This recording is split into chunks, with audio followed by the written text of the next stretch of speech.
Namaskar friends and welcome to Atha Yogānuśāsanam. This podcast is devoted to bringing the ancient teachings of yoga to the wild and weird world of the modern 21st century. It may seem as though we are flying blind, but luckily we have a roadmap in the form of the Vedas, Upanishads, Sutras, and Tantras that can help us navigate amidst the changing tides of life. We'll be addressing a range of topics related to yoga, from philosophy to practice to lifestyle and Ayurveda, and of course, to current situations and how we can approach them with yogic thought, speech, and action. For more information and questions, visit www.khushyoga.com. That's KHUSHYOGA. I'm your host, Khushi Malhotra. So come on, let's take a look and see what's going on.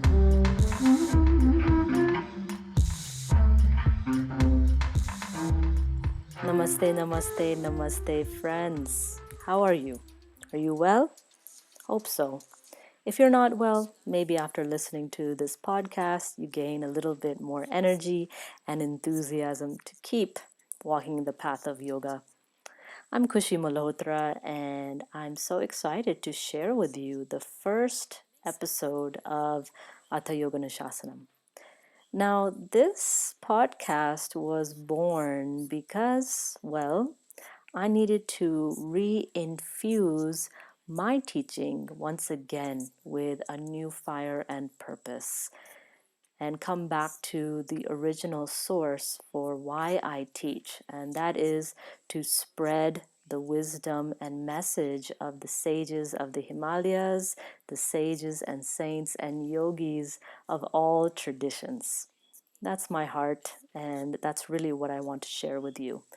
They have a message that is timeless. So that means from the very beginning until the very turbulent times that we live in now, there are ways that we can apply the teachings of yoga that make sense to us and that can help us to reinvigorate our own meaning and purpose in life.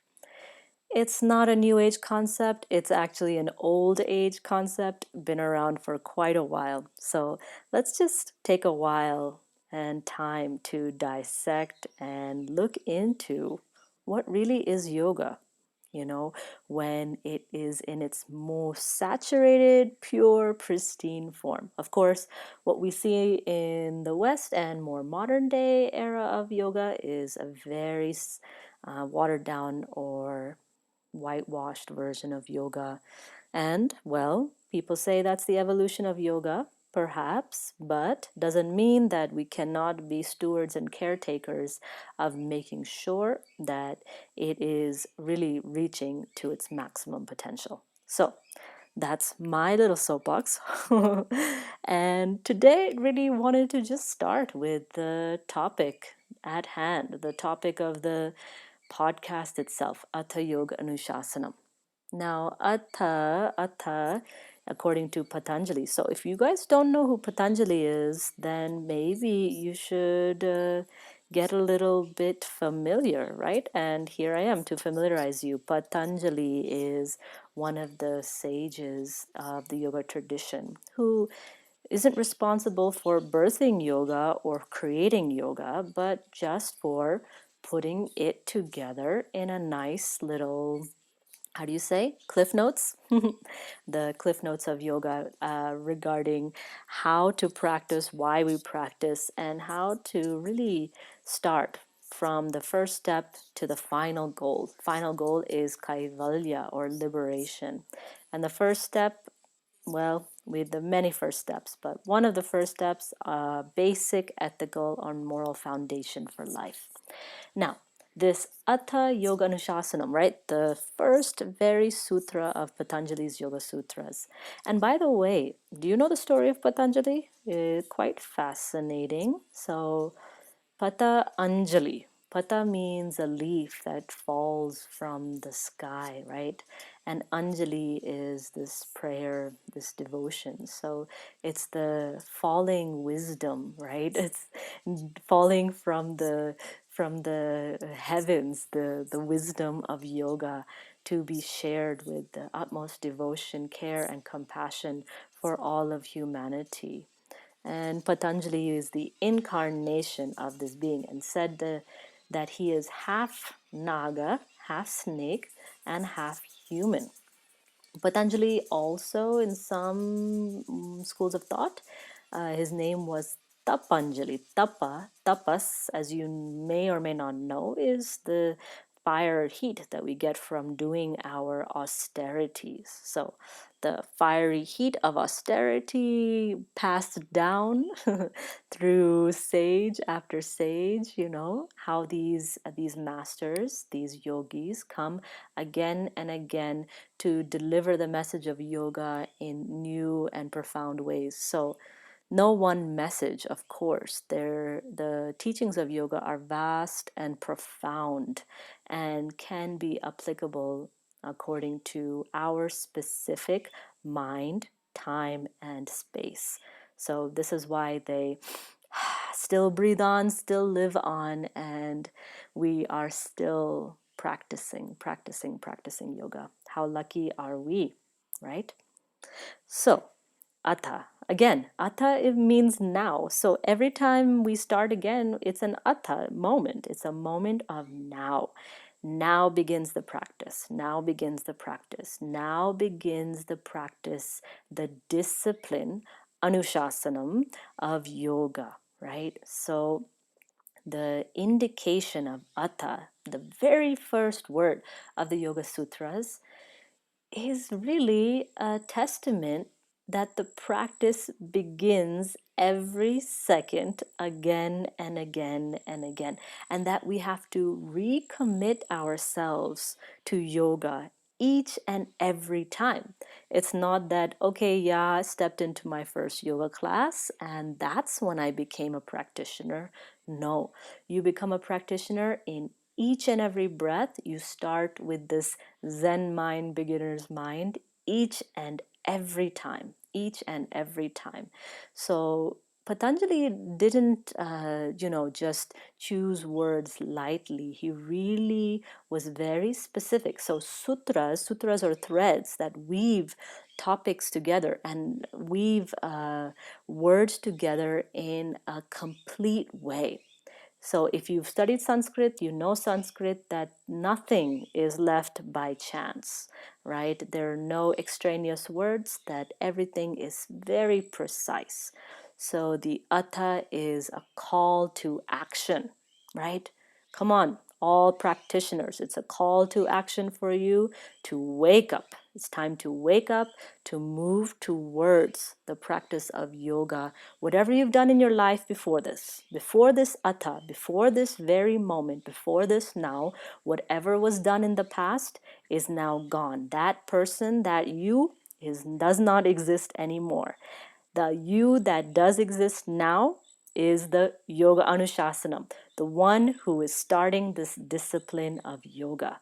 So welcome, welcome to your practice of yoga here and now. Let's begin. These are the words of Patanjali.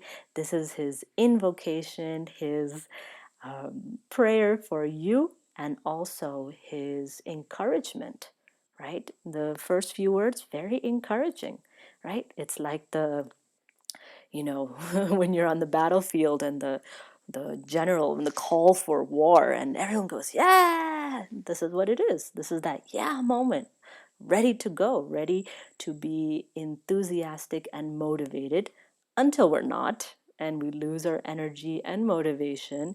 And then the Atha strikes again. And that Atha, my friends, will strike again and again and again and again.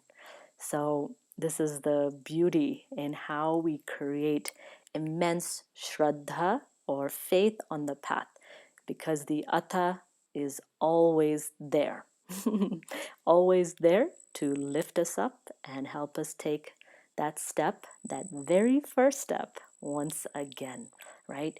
Given from all of our previous experiences and stepping once again on the path of yoga, no matter how much We've gone here, we've gone there, we've lost the way, we fell down a ditch. Doesn't matter. At some point, we will remember, right? And that remembering is the beautiful first breath of our yoga practice again and again and again. Another version of Atha Yogānuśāsanam that I read or that I heard and that I really like actually is this sense of timelessness. So very interesting, right? So if you take Atha Yogānuśāsanam and you see it as a present moment call to action, in the present moment, there is also no time, in that there is no future and past, which create a sense of linearity of time. Now, in Atha Yogānuśāsanam, a sense of timelessness in the essence of the teachings. The Atha, the now, is representative of the great teachers, the gurus, who have come again and again to inspire humanity to come out of their moha, maya, avidya, all of their ignorance and delusion and illusion, and to wake up. So this Atha is the linking from the teacher's message. Now, the teacher's message is ready for you. You are a ready vessel for the message of the teachers.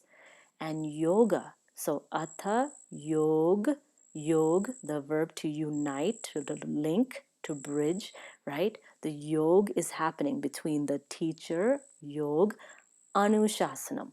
Anushāsanam, the discipline. And who is the one who does the discipline? Well, that is you, my friend. So here we are. The yog is the linking mechanism between the guru and the shishya, the teacher and the student, the teachings and the practice, right? And the way of practicing. So all of this speaks to the beauty of the way in which we are beginning to understand this very seemingly simple sutra.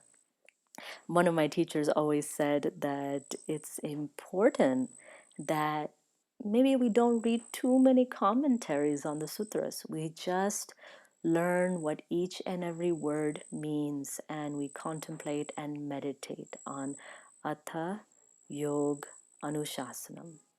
Now, the discipline of yoga. So take a few moments. Atha Yog Anushāsanam.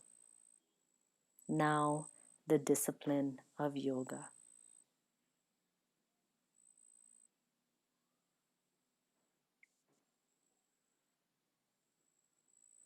Are you ready? I feel you're ready. Ready to go once again, ready to recommit once again.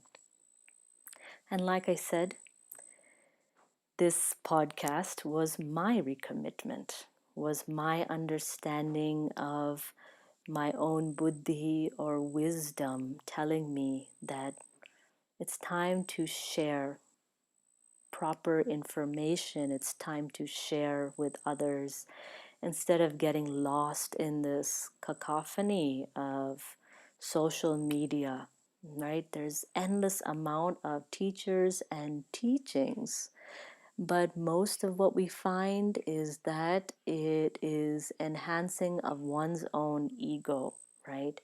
To use yoga as another means of getting caught in the mire of delusion and illusion. Not to say that I am above that, definitely not. But the yoga has taught me when I am stepping towards it and when I need to stop. And that is that discernment, that viveka is very important part of yoga, is to learn the discernment. That discernment gives you the discipline to say, hey, what am I doing here? And is it really aligned with the path of yoga, the Ashtanga path, right? The 8-limb path that Patanjali gives for us in the Yoga Sutras. And that gives us a roadmap for understanding how to navigate life internally and externally. Along with Patanjali, along with this Atha Yogānuśāsanam, there is an endless sea of beautiful stories, texts, and wisdom traditions that will really inspire the seeker. And the difference between the seeker now and the seeker then is this immense availability of information. But you can say, the byproduct of that is not always so good, right? Is that the quality has gone down quite a bit, and that also means the quality of yoga teachers. So before, yoga teachers, all yoga teachers, and even now in India, yoga teachers are called yoga gurus, right? So to give the name of guru, one who dispels darkness of one's own ignorance, of one's delusion and illusion of mind. I mean, that is a very respectful, honorific title. And I feel in my heart that, in the time that these sutras were written, in the time of the Buddha, in the time before and after, surrounding you can say, the renaissance of yoga during the tantras, etc., there were immense figures, huge quality level gurus that really could guide the aspirant towards moksha, towards liberation. And here's the thing, in modern life, our aim is not kaivalya or moksha when it comes to yoga. I mean, that seems so far above, beyond the understanding and capability of most of us. And most of us don't even really give a damn about these things either. But I can say that, you know, we need to start realigning our intentions for practicing yoga to the highest intention that we can possibly muster within ourselves. So, of course, we come into yoga because of dukkha, right? This dukkha chakra. The dukkha chakra is the wheel of suffering, right? There is a physical ailment, there is a mental pain, there is a loss of a loved one, there is something generally that is causing us a lot of suffering. And we've gone and tried many different things, and yoga tends to be another thing that we try, and that can bring us closer to ourselves. And that, re-establishment of maitri, of friendship within ourselves, is what gives us so much enthusiasm to continue on this path. We might not be able to articulate what's going on, and this is why the study of the theory of the shastras, of the sutras, all of these things are so important, because it gives words sometimes to our experiences, and then those words can point to the next step along the road, right? If we're just experiencing a bunch of things and we have no context within which to put it, right, then the meaning of our journey, right, it's like we lose our memory. Something happens and it was very profound, and then, we just go back to our day-to-day life that is very distracting and brings us out of this very reverent and deeply, full of gratitude feeling in our hearts. And just trying to stay within that Atha Yogānuśāsanam at all times, right? So many people say, oh, off the mat, on the mat should be the same, but right, that's a lot of lip service. We need to really begin to study. Svadhyaya is the call of the hour, maybe of the century, right? Every time of human history has a specific focus, one can say, of what part, what limb of yoga, what aspect of yoga really is necessary. And right now, svadhyaya is needed more than ever. And not only needed more than ever, but nature is giving us so much time, so much space with whatever is happening with COVID-19.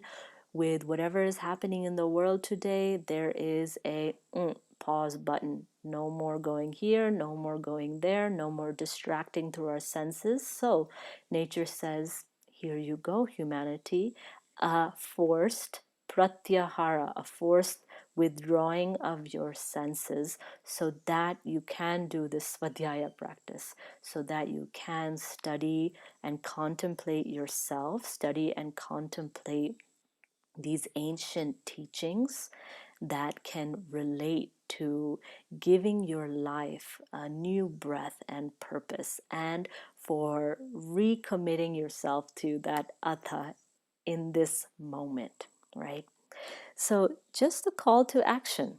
And this is what it is. This is what this podcast also is a call to action for all people wanting to go deeper and deeper into the study of yoga.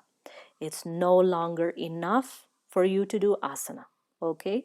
It's no longer enough for you just to practice vinyasa, just to practice and preach and not really integrate the teachings into your heart and to have a being that's based in the heart. And that can only happen when we really strongly examine our own ethical and moral values and whether they align themselves in the three spheres of life. That's thought, speech, and action.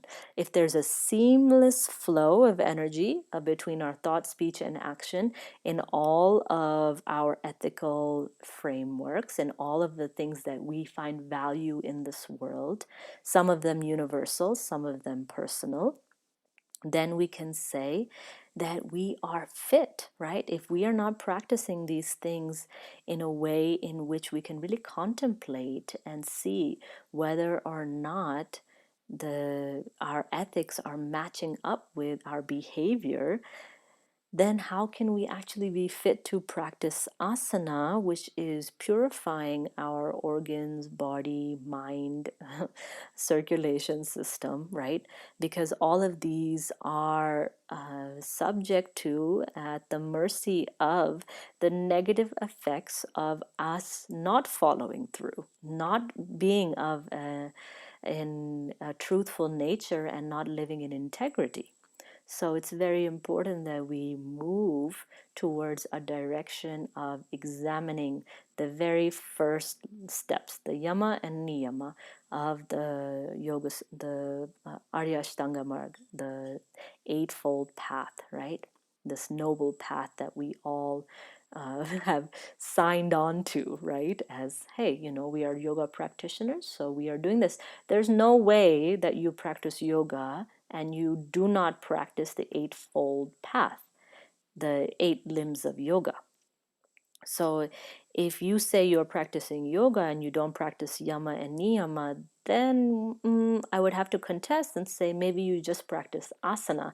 But I even can't even say that, because asana is an inclusive portion of your ethical framework and the higher limbs. So each limb is almost an all-inclusive of all the other limbs themselves. And if you want to learn more about the 8 limbs of yoga, definitely study the Yoga Sutras, and maybe we talk about them in another episode. But if you're not familiar, take a pause, look through them, and then you can follow along with a little bit more ease, perhaps.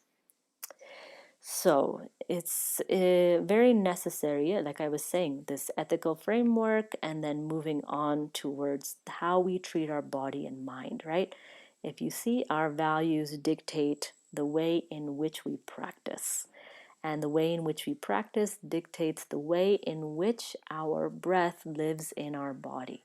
And this moving towards the pranayama, moving towards more concentration, right? And not just jumping to heart-based practices, not just jumping around like little monkeys, right? Without any base of secure foundation. It's very important that we firmly plant our feet, no matter how long it takes. And here's the thing, right? Modern human being says, I want everything here and now as fast as possible. and that includes the yoga practice. Whereas in yoga mythology, there are stories of rishis, those are seers, sages, who practice for thousands of years, lifetimes after lifetimes, to reach maybe the final goal. So, the concept of time is shrunk down to maybe one class, right? We want this instant liberation within one class.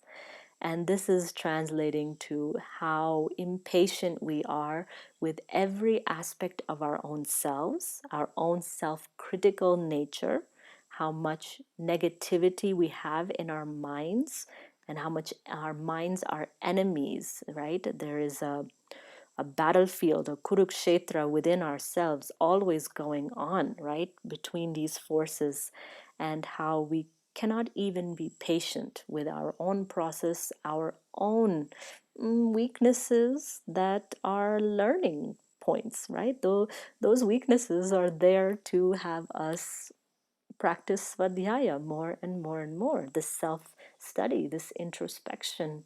Why did I do that? Why did I say that? Where is this derived from?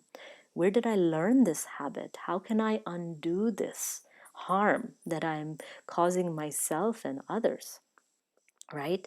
And therefore, bringing that sense of continuity, of patience, then to the sphere of our relationships and outer world.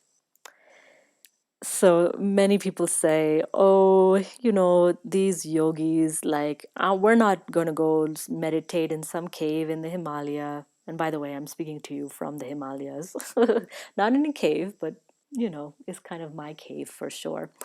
But I think that it's important to not denounce what yogis of yesteryear have done, right? The immense dedication to purification of the mind and body, to feel as though that's not us, that's not our capacity right now. I think it is. I think it's possible. I think it's very necessary, again, to hold the bar higher for ourselves in how we practice, right?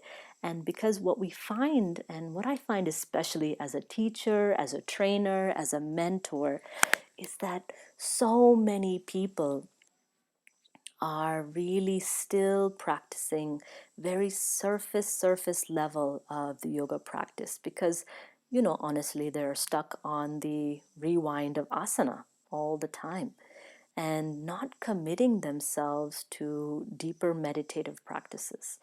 And this is the only way. I mean, God, how many times do you hear in teachers' trainings, you hear in classes, teachers telling you asana is a preparation for meditation, and then not teaching any meditation nor meditating themselves? Yeah, it's a criticism. It's definitely a criticism on my behalf for all teachers, for all practitioners. We are not doing enough. We are not doing enough, and it's time to do more. It's time to devote and dedicate ourselves to really becoming a yogi. If you want to become a yogi, then you have to humble yourself to really understand that I'm not a yogi, nor do I have the right to call myself that. We can be abhyasis or practitioners, right? We are trying. We are in the stream. We are flowing in the river of life and towards the merging into the ocean of yoga, right? That is where we are. That is our intention along the way. There are many storms. There are many blockages, dams, right? There is much stagnation. There are whirlpools that suck us under, but eventually we make our way there. And that's what nature teaches us, that eventually we will all evolve towards the final goal. Eventually. No matter how long, how many eons it may take. But the beauty of the gift of yoga from nature is that this will take a bit shorter, a bit quicker. We can move along, and have a little lifeboat and avoid certain disasters that we can see coming, right? Otherwise, it's like having a blindfold and going down the river not knowing what's going on. Here, with the lifeboat of yoga, we have some skills, right? And it's all about skill building. It's all about preparing ourselves for life and for death, both. So if you hear the word death and your sensations in your body go crazy, and maybe it's time to really hear the word death again and again and again, and be comfortable with the fact that this body is decaying, it is dying. You are dying, we are all moving towards death. Now, how you live, how you express your life in the caliber and in the quality and in the actions that you take will dictate the final moments when you also pass away. A life full of fear, anxiety, a life full of confusion of what yoga is, a life full of doubt, a life full of anger. How can we expect that at the final moment that it will be peace and quiet when our habits, our samskaras, are so pronounced, so deeply ingrained with, the opposite?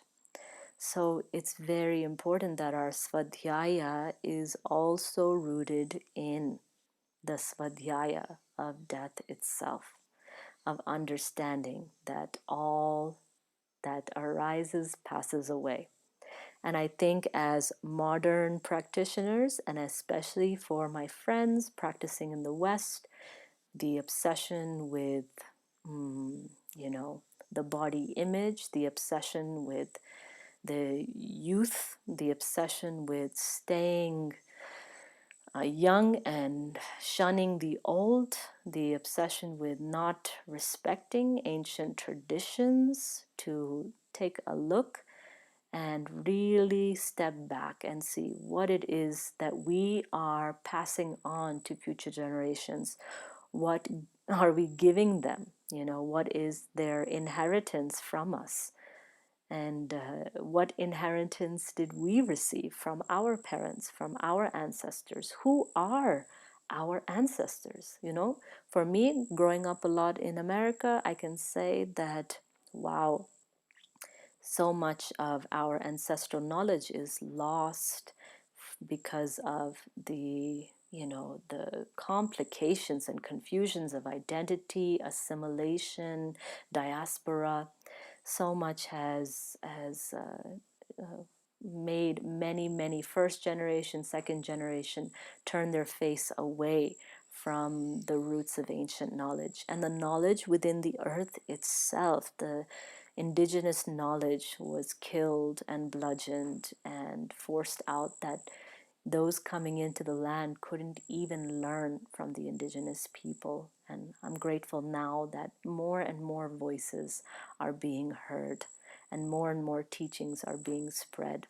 So, very important what inheritance we give to our future generations as yoga practitioners. What type of yoga are we leaving behind, right? If we continue to swim in shallow waters, if we continue to remain in the new age, very vata, air element based, without any roots, without any feet in the ground, right? Start to reassess, my friends, and that reassessment is the Atha Yogānuśāsanam.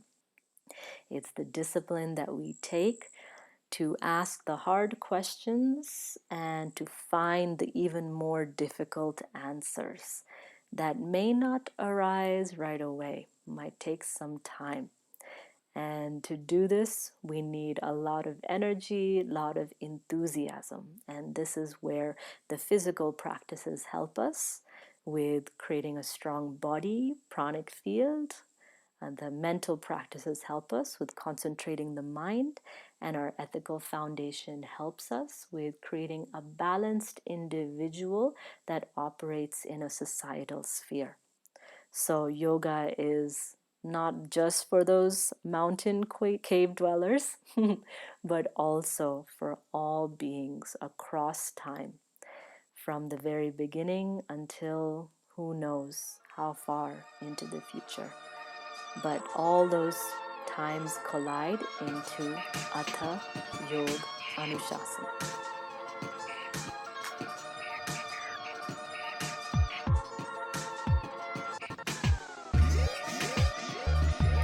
Sabko bahut bahut dhanyavad. Really a warm thank you to all of those who tuned in for today's episode of Atha Yogānuśāsanam. If you like what you heard, maybe you'll consider subscribing to this podcast as well as donating so that future episodes can occur. You can donate via PayPal at www.paypal.me/KhushYoga, KHUSHYOGA, or via Venmo at KhushYoga. If you'd like to share with me your thoughts and suggestions about this podcast, if you have any questions for me or suggestions for future episodes of Atha Yogānuśāsanam, please feel free to email me at kushyoga@gmail.com. As always, please stay in touch. You can do so via Instagram at Kushface, via some free yoga and meditation on my YouTube channel at Khush Yoga, as well as my website www.kushyoga.com. On the website, don't forget to check out my new Chakra e-course, where we can go ahead and dive in together to the different subtle energy channels along the spine. Until next time, my friends, it's been a real pleasure. I'm your host, Khushi Malhotra, and let's see what happens next.